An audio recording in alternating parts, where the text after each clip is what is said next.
नमस्कार, news our के खास कार्यक्रम में आपका स्वागत है। मैं हूं देवेंद्र कुशवाहा। यूपी में अब गैर सरकारी मान्यता वाले मदरसों पर सर्वे कराया जाएगा। इस संबंध में जिलाधिकारियों को पत्र लिखा गया है। दरअसल बाल संरक्षण आयोग को मिली शिकायतों के आधार पर यह सर्वे कराने का निर्णय लिया गया है। ऐसे में मदरसों की संख्या और वहां उपलब्ध सुविधाओं के साथ पढ़ने वाले विद्यार्थियों का ब्यौरा जुटाने के आदेश दिए गए हैं। सरकार का कहना है कि इससे अवैध तरीके से चल रहे मदरसों पर अंकुश लगाने में मदद मिलेगी। तो आइए शुरू करते हैं मदरसों पर सर्वे का शिकंजा।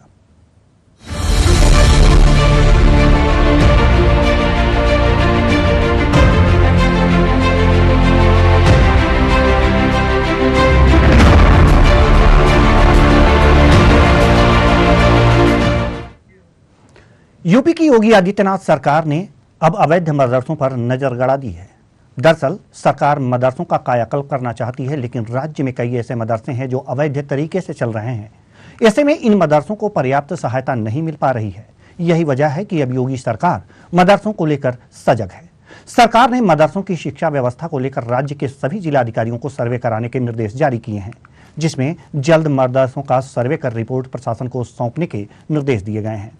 बता दें कि यूपी में अनुदान प्राप्त मदरसों में शिक्षकों और शिक्षण कार्यों में लगे दूसरे कर्मचारियों के परस्पर स्थानांतरण भी किए जा सकेंगे। इसके अलावा महिला कर्मचारियों को मातृत्व और बाल्य देखभाल अवकाश भी मिलेगा। योगी सरकार में मदरसा शिक्षा परिषद के पंजीयक जगन मोहन सिंह के मुताबिक शासन के आदेश जारी कर दिया है, यानी कि वही अनुदान प्राप्त मदरसों में काम करने वाली शिक्षिकाओं और दूसरी महिला कर्मचारियों के लिए ये अच्छी खबर है। अब उन्हें भी दूसरे विभागों की तरह ही 6 महीने का मातृत्व अवकाश मिल सकेगा। इसके अलावा बाल्य देखभाल के लिए 2 साल की छुट्टी भी मिल सकेगी। शासन ने संबंधित आदेश जारी कर दिया है। मदरसा बोर्ड के 4 महत्वपूर्ण प्रस्तावों को शासन ने मंजूरी देते हुए आदेश जारी कर दिया है।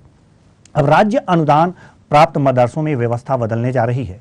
उत्तर प्रदेश मदरसा शिक्षा परिषद के रजिस्ट्रार जगन मोहन सिंह ने इसकी पुष्टि की है।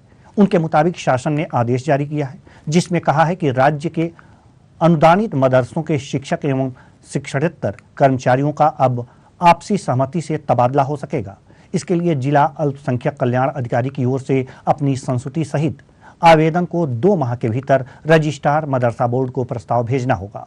रजिस्ट्रार 1 माह के भीतर परीक्षण कर इस पर निर्णय लेंगे। इसके अलावा अगर कहीं प्रबंध समिति विवादित है तो वहां मृतक आश्रित की नियुक्ति के आदेश जिला अल्पसंख्यक कल्याण अधिकारी और प्राचार्य के माध्यम से जारी हो सकेगा। इसे सीमित विवाद की स्थिति में रोका नहीं जाएगा। आपको बताएं कि जो मदरसों की स्थिति है, अगर जो हम बात करें तो मदरसों की स्थिति के बारे में, तो मान्यता प्राप्त अगर जो मदरसे की बात करें तो उत्तर प्रदेश में 11,621 मदरसे ऐसे हैं जो मान्यता प्राप्त हैं, और जो मान्यता प्राप्त नहीं हैं उनकी अगर जो बात करें तो 2,907 ऐसे मदरसे हैं जो गैर मान्यता प्राप्त मदरसे हैं। ये आंकड़े हैं उत्तर प्रदेश के, और तमाम राज्यों के आंकड़े भी हैं। अगर पश्चिम बंगाल की बात करें तो ये स्थिति 609 और 685 है। राजस्थान की बात करें तो मान्यता प्राप्त 2,464 वहाँ पर मदरसे हैं जिनको मान्यता मिली हुई है, मान्यता प्राप्त है, और गैर मान्यता प्राप्त वहाँ सिर्फ 29 मदरसे हैं। मध्य प्रदेश की बात करें तो मध्य प्रदेश में मान्यता प्राप्त अगर जो मदरसों की संख्या है तो 1,864 बताई जा रही है, और गैर मान्यता प्राप्त जिनको मान्यता नहीं मिली है उनकी संख्या जो है वो 85 है। इसी तरह से तमाम है। तो अब इसे ग्राफिक्स के माध्यम से भी समझ सकते हैं कि असम, उत्तर प्रदेश, पश्चिम बंगाल, राजस्थान की स्थितियां क्या हैं। मध्य प्रदेश तक का तो हम आपको बता ही चुके हैं। बिहार की भी आपको बता देते हैं कि बिहार में 1,582 मान्यता प्राप्त हैं मदरसे, और अगर जो यही बात करें तो 175 गैर मान्यता प्राप्त हैं। छत्तीसगढ़ अगर की बात करें तो 267 जो मदरसे हैं वो मान्यता प्राप्त हैं, और गैर मान्यता प्राप्त 60 हैं। झारखंड की बात करें तो 24 की मान्यता प्राप्त है, और गैर मान्यता प्राप्त वहां पर जो मदरसे हैं 140 है। ये आंकड़े देखिएगा। महाराष्ट्र की अगर जो बात करें तो यही स्थिति आती है कि 62 जो हैं मान्यता प्राप्त हैं और गैर मान्यता प्राप्त 90 हैं। यानी कि कुल अगर जो मदरसों की संख्या अगर जो बताई जाए तो मान्यता प्राप्त में 19,132 मदरसे हैं और गैर मान्यता प्राप्त 4,878 मदरसे हैं। ये जो सोर्स है UDISC की 2017-18, इसके बाद से इसने अभी कोई आंकड़े जारी नहीं किए हैं, इसलिए हम इसी आंकड़े को आपको दर्शा रहे हैं। तो ये है मदरसों की स्थिति। अब जहां तक बात उत्तर प्रदेश की है तो मैंने उत्तर प्रदेश में आपको बताया ही है कि 11,600 से कुछ जो संख्या है यहाँ मान्यता प्राप्त है और गैर मान्यता प्राप्त भी यहाँ पर हैं 2,900 कुछ। तो इनकी स्थितियाँ ये हैं कि उत्तर प्रदेश में अब जो अनुदानित हैं मदरसे, यानी कि जिनको सरकारी सहायता मिलती है, उनको सरकारी अनुदान मिलता है, उनकी संख्या आप देखनी है कि वहाँ बच्चे कितने हैं। यानी कि कहीं फर्जी मदरसे तो नहीं चल रहे हैं। अगर फर्जी मदरसे चल रहे हैं तो उनको चिन्हित करने के आदेश दे दिए गए हैं जिलाधिकारियों को, और वो जिलाधिकारी जो हैं वो अब सर्वे करेंगे और ऐसे मदरसों पर शिकंजा कसा जाएगा। लेकिन स्थितियां ये नहीं है कि मदरसों पर ये सभी मदरसों पे जो वास्तव में जहां पर पढ़ाई होती है, बच्चों को पढ़ाया जाता है, उर्दू सिखाया जाता है, मदरसे संचालित होते हैं, वहां के लिए एक अच्छी खबर है कि अब उनको जो अनुदान मिलेगा, यानी कि जो फर्जी हैं वो बंद होंगे और जो असली हैं उनको अनुदान मिलेंगे। साथ ही साथ एक और बात कही गई है यहाँ पर उत्तर प्रदेश में कि जो वहाँ पर महिलाएं पढ़ाती हैं मदरसों में, उनको मातृत्व लाभ भी 6 महीने का अवकाश जो होता है और उनको ये मिलेगा। तो एक अच्छी पहल है योगी आदित्यनाथ सरकार की, और वास्तव में अगर जो फर्जी काम हो रहे हैं तो बंद होने भी चाहिए। कुछ लोगों को अच्छे लगेंगे और कुछ लोगों को बुरे लगेंगे। आज हम इसी मुद्दे पर करेंगे चर्चा, और चर्चा के लिए भी हमारे साथ जो है जल्दी ही मेहमान जुड़ेंगे और उनसे चर्चा करेंगे। लेकिन इस पे भी राजनीति होगी। राजनीति है कि कहीं साथ नहीं छोड़ती है, राजनीति इस पर भी होगी, आरोप प्रत्यारोप इस पर भी आएंगे। लेकिन जो मंशा है उसको हमें टटोलना है कि वास्तव में सरकार की मंशा क्या है, सरकार क्या चाहती है। क्या मदरसों पर शिकंजा कसना चाहती है, डरा रही है मुसलमानों को, या जो मदरसा चला रहे हैं उनको सख्ते में डाल रही है? तो डरने की कोई बात है ही नहीं। अगर आपका मदरसा सही से संचालित होता है तो इसमें डरने वाली कहां से बात है। लेकिन आप सिर्फ सरकार से धन लेने के लिए केवल फर्जी तरीके से मदरसे चला रहे होंगे, तब तो डरने की बात है ही।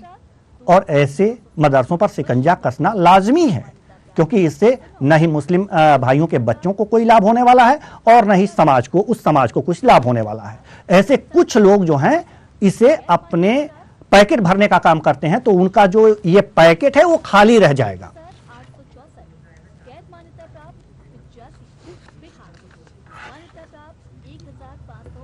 तो आज इसी मुद्दे पर हम करेंगे चर्चा, और चर्चा के लिए हमारे साथ तारिक अहमद लारी नेता सपा जुड़ चुके हैं। बहुत बहुत स्वागत है आपका हमारे इस कार्यक्रम में। साथ ही हाफिज अकरम कुरैशी जो मुस्लिम धर्मगुरु हैं ये भी जुड़ चुके हैं। बहुत बहुत स्वागत है आपका हमारे इस कार्यक्रम में। और साथ ही अतुल मिश्रा जी जो वरिष्ठ पत्रकार हैं, आप भी जुड़ चुके हैं, आपका भी बहुत बहुत स्वागत है। चर्चा की शुरुआत करते हैं। अच्छी चर्चा है और चर्चा हम चाहते हैं कि हमारे जो पैनलिस्ट हैं, जो हमारे मेहमान हैं, वो अच्छी तरह से बड़े जोश खरोश के साथ इसमें भाग लें और जो तथ्य है उसी पे चर्चा हो, इधर उधर हम लोग ना भटकें, क्योंकि आज बहुत महत्वपूर्ण मुद्दे पर हम चर्चा करने जा रहे हैं। तो तारिक अहमद लारी जी, चर्चा की शुरुआत आपसे करते हैं। मुसलमानों के एक तरह से हितैषी कही जाती है समाजवादी पार्टी।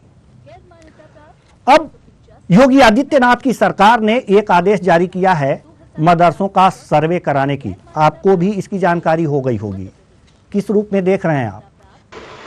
देखिए, जिस हिसाब से आपने पूरा डिटेल में बताया है जी, मैं कहूँगा ठीक बात है, कोई गलत बात नहीं है जी, बिल्कुल ठीक बात है। इतना काम कर रहे हैं तो अच्छी बात है। जो मान्यता भी देंगे, जो अच्छे मदरसे काम कर रहे हैं, टीचर्स वहां पे जो पढ़ा रहे हैं वो कर रहे हैं, अगर ये चीज कर रहे हैं, अगर मंशा ये है तो बहुत अच्छी बात है। लेकिन इनकी मंशा पे हमेशा से शक रहा है जी। इनकी मंशा कभी सही तो रही नहीं है कि ये किस मंशा से काम करते हैं, क्योंकि इनके बारे में तो जग जाहिर है कि ये मुस्लिम विरोधी, एक तरह से कहा जाए, माइनॉरिटी विरोधी नहीं कहूंगा मैं, मुस्लिम विरोधी कहूंगा कि मुस्लिम विरोधी पार्टी है, जो शुरू से इसकी स्थापना ही मुसलमान धर्म के अगेंस्ट हुई थी जी। और वो अभी तक ये उस धारणा को बदल भी नहीं पाए हैं, और बदलने की कोशिश जो करता भी है तो उसके ऊपर कुछ ना कुछ ऐसी बातें आ जाती हैं और उससे सीनियर लोग ऐसा बयान दे देते हैं कि मुसलमान पीछे भागता है फिर इन लोगों से कि इनसे दूर रहो तो ज्यादा बेहतर है। अटल जी ने बहुत कोशिश की थी कि मुसलमान अभी बना हुआ है, जुड़े। संशय अभी बना हुआ है आपके मन में? संशय बना हुआ है क्योंकि इनकी नीयत में खोट है जी। तो यही पे बैठ के तो हम लोग सवारी कर नहीं पाते, ये लोग बुलबुल में बैठ के जेल से बाहर आ जाते हैं भाई। ठीक है, ठीक है। आपका मतलब यह है कि जो इनकी उम्मीदें हैं, यानी कि जो इनका आदेश एक तरह से देखने में अच्छा लगता है लेकिन संशय है, संशय दबे जुबान में संशय आप बता रहे हैं। हमारे साथ मुस्लिम धर्मगुरु हाफिज अकरम कुरैशी जी भी जुड़े हुए हैं। सर, आपको भी क्या संशय लग रहा है इसमें?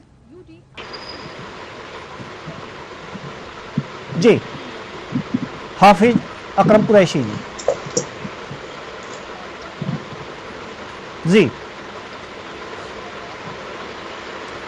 कुरैशी जी आवाज नहीं आ रही जी। कुरैशी जी, आपकी आवाज नहीं आ रही है, हम थोड़ी देर बाद आपके पास पहुंचेंगे। अतुल मिश्रा जी हमारे राजनीतिक विश्लेषक हमारे साथ जुड़े हुए हैं जी। अतुल मिश्रा जी, हम आपके पास आना चाह रहे हैं जी। अतुल मिश्रा जी, आप मेरी आवाज सुन पा रहे हैं? जी जी जी। अतुल मिश्रा जी, जैसा कि अभी तारिक अहमद लारी जी ने कहा है कि आदेश तो अच्छा लग रहा है लेकिन कुछ न कुछ संशय है,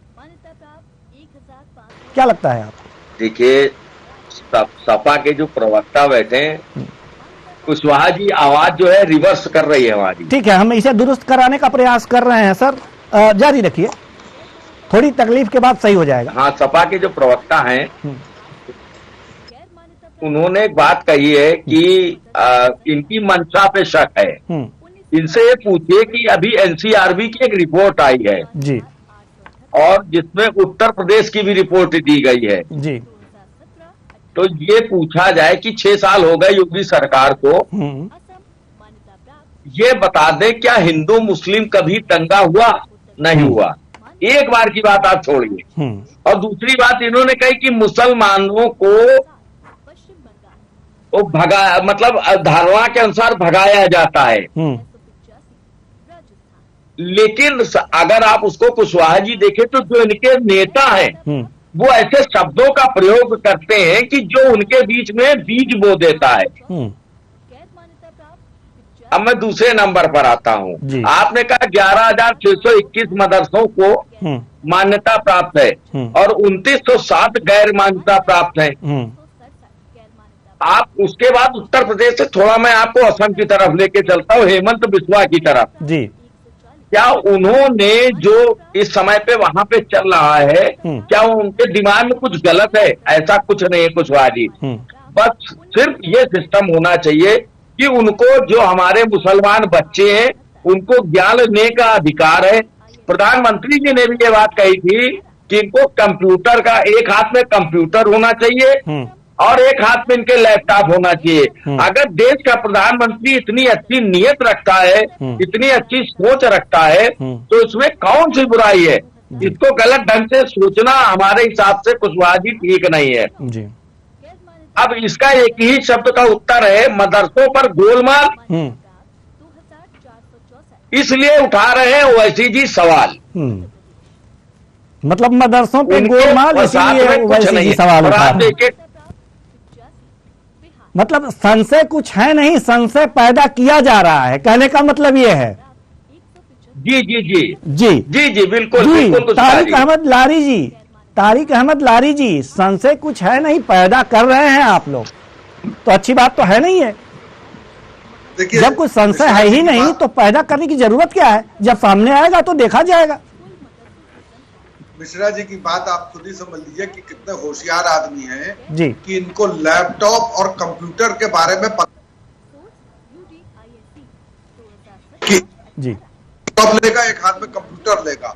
कंप्यूटर और लैपटॉप दोनों एक चीज होता है, लेकिन कंप्यूटर जो है वो डेस्कटॉप होता है और लैपटॉप जो है हाथ में होता है। अतुल मिश्रा जी, कोई भी कंप्यूटर जी आवाज समझ में आ गया आपकी, थोड़ा सा ध्यान में रखिए। तो पहले ये सीख लीजिए कि पढ़ाई लिखाई कायदे से किया करिए। दूसरा, आपने अभी आसाम की नहीं आप आपकी जानकारी के लिए बता दूं, मैं रोकना चाहूंगा कुशवाहा जी। ये जो सपा के प्रवक्ता हैं, इनकी जानकारी के लिए मैं बता दूं, जब मदरसे में बच्चा जाएगा तो वो कंप्यूटर पे पढ़ेगा और जब घर में होगा तो लैपटॉप पे पढ़ेगा। लैपटॉप पे वहां मदरसे में पढ़ाई नहीं होगी। इतना ज्ञान हमको भी है भाई। आपका बहुत बहुत धन्यवाद जी।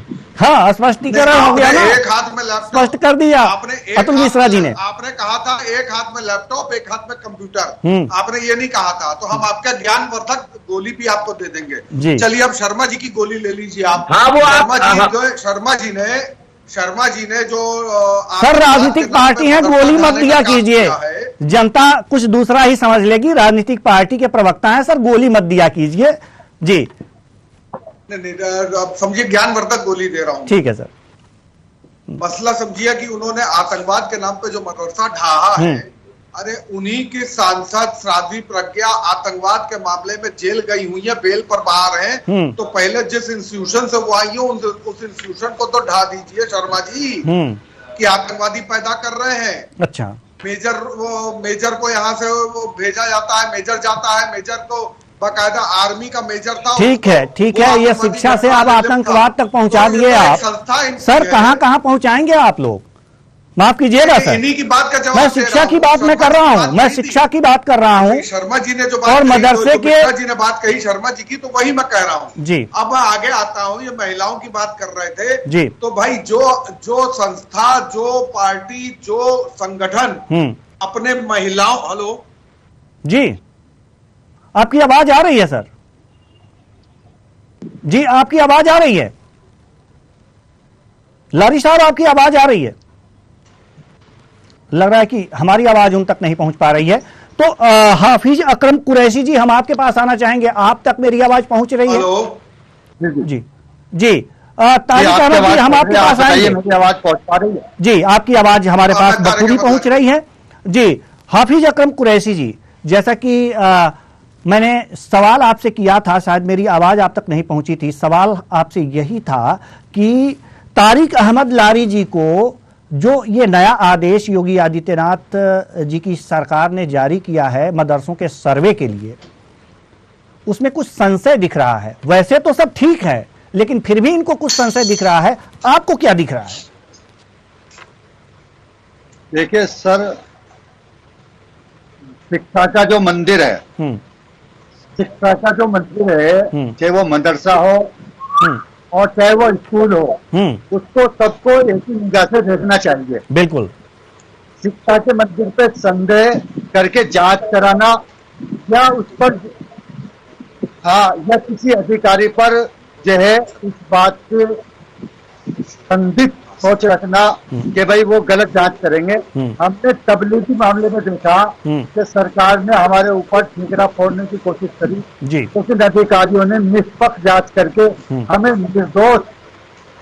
निर्दोष साबित किया और मीडिया को भी इस बात पर जो है तंबी किया कि भाई तुम जो है गलत रिपोर्ट दिखा रहे हो, ये नहीं है। तो हम अधिकारियों पर पूरा विश्वास रखते हैं। अगर कहीं राज्यों में हमारे खिलाफ सरकारें नियुक्त है, लेकिन तमाम अधिकारी हमारे खिलाफ नियुक्त नहीं है और वो निष्पक्ष जांच करते हैं, हम उनकी जांच कराने के लिए 24 घंटे तैयार है। और जहाँ रजिस्ट्रेशन की बात आती है, रजिस्ट्रेशन सभी लोगों को कराने में कोई दिक्कत नहीं है और तमाम मदरसे उस पर चलते हैं और उस पर कोई आपत्ति किसी मदरसे वाले को नहीं होनी चाहिए। आपत्ति नहीं होनी चाहिए जी। तारिक अहमद लारी जी, ठीक है सर। तारिक अहमद लारी जी, हाफिज अकरम कुरैशी जी को तो जी, तारिक अहमद लारी जी, हाफिज अकरम कुरैशी जी को तो कोई एतराज नहीं है, अधिकारियों पे पूरा विश्वास है कि सर्वे सही होगा। आपको कहां से दिक्कत आ गई? ये सबका सुराग कहां से आ गया? दिक्कत की बात कही है जी, दिक्कत की बात मैंने कब कही? मैंने कहा जो चीज उन्होंने लिखी है बहुत अच्छी लिखी है जी। अगर वही चीज है तो मोस्ट वेलकम जी। मैं कहाँ कब दिक्कत की बात कर रहा हूँ जी। लेकिन दिक्कत कहाँ आएगी, ये उस चीज को फॉलो कर ले, मैं जी। ये कह रहा हूँ क्योंकि इनकी कथनी और करनी में फर्क होता है जी। ये डबल फेस कैरेक्टर लोग हैं, कहते कुछ है करते कुछ है जी। अतुल मिश्रा जी, ये मैं कह रहा हूँ, मैंने ये तो कहा ही नहीं कि ये ऑर्डर किया है इन्होंने तो ये गलत ऑर्डर है। अरे ऑर्डर बहुत अच्छा है, आपने तो बहुत अच्छे से एक्सप्लेन किया उनके ऑर्डर को जी। मैं उनके ऑर्डर को आपके हिसाब से जितना समझा है जी। बहुत अच्छा ऑर्डर है मदरसे को लेके। जी बिल्कुल करें, सर्वे करें, देखें, समझें, पूछें, जांचें, बिल्कुल करें, लेकिन जो गाइडलाइंस सरकार ने तय की है उसी गाइडलाइंस को स्टिक करते हुए करें। अपनी नई गाइडलाइंस, आरएसएस की गाइडलाइंस और विश्व हिंदू परिषद की गाइडलाइन, बजरंग दल की गाइडलाइंस ना घुसेड़ दें उसमें। जी। ये और जो मानसिकता आरएसएस की चड्डी पहनकर अधिकारियों में आ गई वो मानसिकता से दूर रहे। जी, उस मानसिकता से आप दूर रखना चाहते हैं, ठीक है, बस और कोई बात नहीं। जी। जी, लेकिन सवाल यहां पर यह है ना सर तारिक अहमद जी कि जी भाई, अभी जब कुछ अभी हुआ ही नहीं तभी से संशय करना कहां तक उचित है? और एक राजनीतिक तो पार्टी अभी जब हुआ नहीं तो आपको डिबेट करने की क्या जरूरत है? जी, डिबेट तो इसीलिए हो रहा है ना कि अच्छी चीज है। नहीं, डिबेट तो इसीलिए हो रहा है, अच्छी चीज है। संशय तो आप पैदा कर रहे हैं। संशय किया नहीं, वो तो आप संशय कर रहे हैं। नहीं, मैं कैसे संशय? मैंने तो संशय का कोई नाम लिया नहीं, संशय तो आपने शुरू किया। अरे संशय तो आप डिबेट क्यों कर रहे हैं? अभी जब पूछ जी, ये अच्छी चीजों पे डिबेट होनी चाहिए ना, लोगों को समझ में आना चाहिए।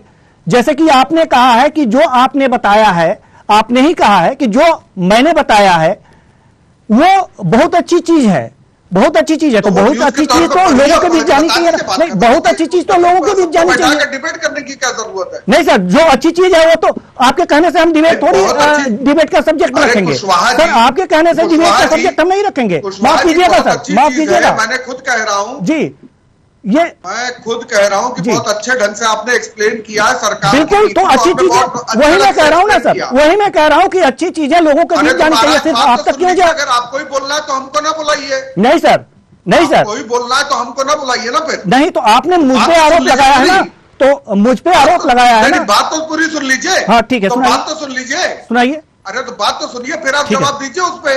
ठीक है सर, मैं कह रहा हूं आपने बहुत अच्छे ढंग से एक्सप्लेन किया है। बिल्कुल, आप उसको एज अ न्यूज पढ़कर सुना दीजिए कि ये है, उसमें फिर डिबेट करने की जरूरत ही क्या है? नहीं तो आपने डिबेट कर रहे हैं, यही तो बात है, कहीं ना कहीं खोट निकाली जाती है। यही तो बात है, कहीं ना कहीं खोट निकाली जाती है। अतुल मिश्रा जी जवाब देंगे। जी अतुल मिश्रा जी, निकलेगी तब बात होगी। अतुल मिश्रा जी, ठीक है, ठीक है, ठीक है।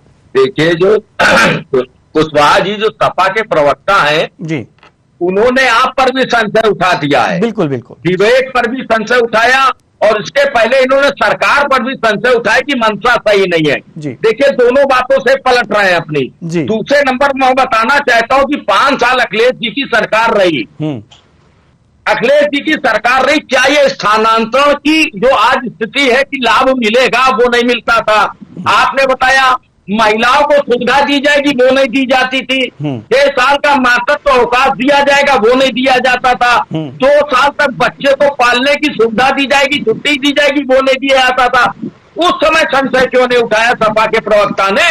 उस समय प्रवक्ता जी अगर ये संशय उठाते तो डिबेट की जरूरत ही नहीं पड़ती। इनका कहना बिल्कुल सही है। जी तारिक जी जवाब दीजिए, जवाब दीजिए। और ओवैसी जी आज जो पत्रकारों को कह रहे हैं, सपा के प्रवक्ता से मैं कहना तो आप जो पत्रकारों को कह रहे हैं, एक बार ओवैसी जी को भी समझा दीजिए ना कि अभी कोई सिस्टम चालू नहीं है, कुछ चालू नहीं हुआ, उन्होंने आके टीवी पर बोलना शुरू कर दिया, तो डिबेट का माध्यम तो ओवैसी जी ने पैदा कर दिया ना।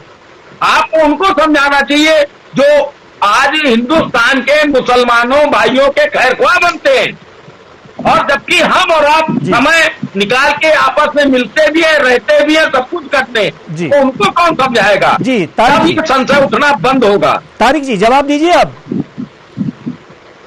देखिए, पहली बात है, हमारे टाइम की बातों का सब काम हो चुका था। इन्होंने आके उस चीज को अपने 5 साल में बर्बाद किया है। जी दूसरी बात, ये जिन व्यक्ति का नाम ले रहे हैं, मैं उस व्यक्ति का नाम लेना पसंद नहीं करता हूं। और ये कह रहे हैं कि उस व्यक्ति ने उठाया, तो महाराज आप ही के आकाओं के कहने पर तो उठाया है, क्योंकि वो भी उन्हीं के आका है। आरएसएस के मोहन भागवत जी उनके भी आका है, आपके भी आका है। मोदी जी उनके भी आका है, आपके भी आका है, हैदराबादी नवाब के। तो आप लोग जो कहते हैं वो करते हैं, और वही तमाशे करके हिंदू मुस्लिम करते हैं।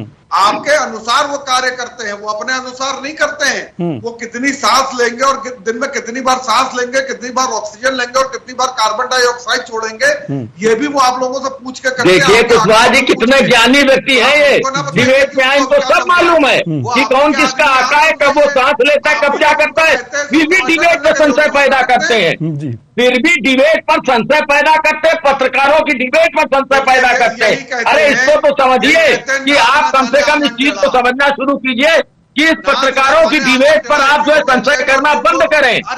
आप संशय करना बंद करें। अगर आप ये जानते हैं कि उनके आका है, मेरे आका है, सबके आका है, तो क्यों बोल रहे हो? आप क्यों बोल रहे हो भाई? अरे मैं क्यों नहीं बोलूंगा? जब आप गलत बोलेंगे तो मैं बोलूंगा। नहीं कह देते आंगन टेढ़ा है, पॉलिटिक्स जानते नहीं कह देते नेता टेढ़े। अरे भाई वाह भाई वाह, आप पत्रकारिता पे संशय उठा रहे हैं, आप विवेक पर संशय उठा रहे हैं। आप ही के नेता कर रहे हैं हिंदू मुस्लिम की राजनीति और बलात्कारियों। देखिए मैं नेताओं को नहीं जानता हूं, करिए, हम नहीं करते हैं। आपने पत्रकारिता के ऊपर संशय उठाया, डिबेट पर संशय उठाया, इसलिए मुझे बोलना पड़ा। पहनाइए, मिठाइयां खिलाइए, ढोल लगाने से अपने मां बहन के बलात्कारियों का स्वागत करिए। हम लोग नहीं करते हैं, और हमारे लिए इस देश की सारी माँ बहन तारिक जी, हमारी माँ बहन है। तारिक जी, आपके लिए तारिक जी, की माँ बहन से तारिक जी, किसी की माँ बहन माँ बहन होती है। डिबेट देखिए, डिबेट कर रहे हैं ये। हमारी माँ बहन है, हमारे धन की माँ बहन है, इनकी माँ बहनें नहीं है, लेकिन इनका धन की माँ बहन है, हमारी माँ बहनें हैं। हम उनके बलात्कारियों का स्वागत फूल मालाओं से नहीं करते हैं, लेकिन ये हमारे धन की माँ बहनों का स्वागत फूल मालाओं से, मिठाइयों से और नगाड़ों से करते हैं। ये माँ बहनों का बलात्कारियों का स्वागत फूल मालाओं से करते हैं। ये है इनका कैरेक्टर। आप अपनी सोच को बदलिए मान्यवर। अरे बुलबुल में बैठ के उड़ते भी तो हैं आप। सोच नहीं बदलेगी, देश नहीं बदलेगा। अरे बुलबुल में बैठ के उड़ते भी तो है। 52 साल तक तिरंगा नहीं फहराया आपने। गद्दारों में गिनती है आप लोग की। गद्दार है इस देश के आप लोग। तिरंगा ना फहराने वाला गद्दार होता है, वो है आप। अच्छा देखिए, आप पहली चीज प्रवक्ता है सपा के, पर्सनल ना हो लारी जी, पर्सनल ना हो। मैं पार्टी से संबंधित हूँ। नीचे देखिए अतुल मिश्रा क्या लिखा हुआ, उसको पढ़े आप। कुशवाहा जी इनको बताइए। समाजवादी का मतलब तारिक अहमद लारी होता है। आप प्रवक्ता कैसे प्रवक्ता है भाई? कैसे पार्टी ने आपको प्रवक्ता बना दिया जब आपको ये नहीं मालूम कि राजनीतिक विश्लेषक क्या करता है? आपको तो बीजेपी तुरंत कह देगी फ्रिंज एलिमेंट। आपको तो तुरंत बीजेपी अपने पल्ला झाड़ के निकाल के बाहर करेगी।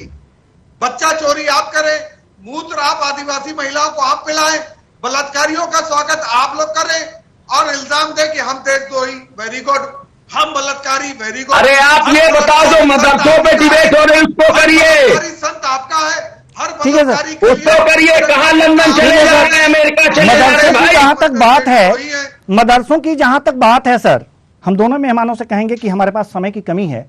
एक बात हम जरूर कहना चाहेंगे कि जहां तक मदरसों की बात है, जो सही मदरसे हैं वो संचालित होना चाहिए, उन्हें धन भी मिलना चाहिए और उनमें जो शिक्षक हैं उनको सुविधाएं भी मिलनी चाहिए। इससे ज़्यादा कुछ नहीं। इस कार्यक्रम में आप आए और अपने अपने विचार साझा किए, बहुत बहुत धन्यवाद तीनों मेहमानों का। समय हमारे पास नहीं तो हम इस चर्चा को और आगे बढ़ाते। तो कुल मिलाकर यह कहा जा सकता है कि उत्तर प्रदेश की योगी सरकार ने मदरसों के लिए कुछ अच्छा करने जा रही है, ऐसा आदेश से उसकी मंशा झलकता है, लेकिन कुछ पार्टियों को इसमें भी संशय दिखता है। लेकिन अब देखने वाली बात होगी कि उनका संशय सही होता है या योगी आदित्यनाथ का जो आदेश है वो कुछ पल्लवित होता है, पुष्पित होता है और उससे मदरसों का कुछ भला होता है। फिलहाल ये आगे देखने वाली बात होगी और ये आगे चलकर ही पता चल पाएगा। तो फिलहाल इस कार्यक्रम में इतना ही। मुझे दीजिए इजाजत। नमस्कार।